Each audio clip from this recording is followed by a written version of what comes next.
Afg'oniston biznes vakillari Respublika tovar xomashyo birjasiga tashrif buyurdi. Uchrashuvda ikki davlat o'rtasidagi savdo aloqalarini kengaytirish masalalari muhokama qilindi. Dastlab mehmonlarga birjaning ishlash tartibi, savdo tizimi va imkoniyatlari haqida ma'lumot berildi. Shuningdek, Afg'oniston bilan savdoga mo'ljallangan alohida platforma ham tanishtirildi. Mutaxassislar birjada savdo qilish jarayoni, ishtirok etish shartlari va hisob-kitob mexanizmlarini sodda qilib tushuntirib berdi. Qayd etilishicha, ushbu tizim savdoda ochiqlikni ta'minlaydi. Narxlar bozor asosida shakllanadi va to'lov hamda yetkazib berish jarayonlari kafolatlanadi.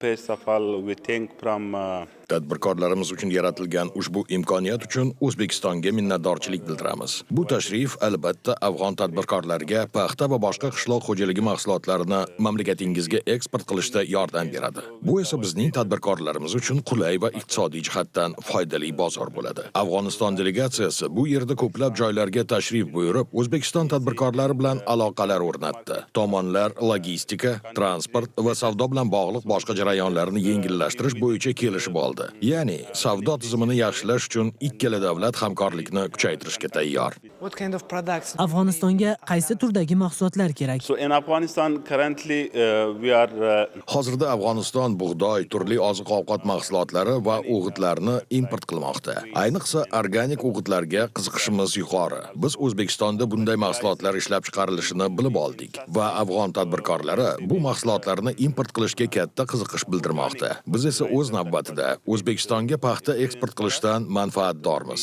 Bu afg'on tadbirkorlari uchun yaxshi imkoniyat bo'ladi.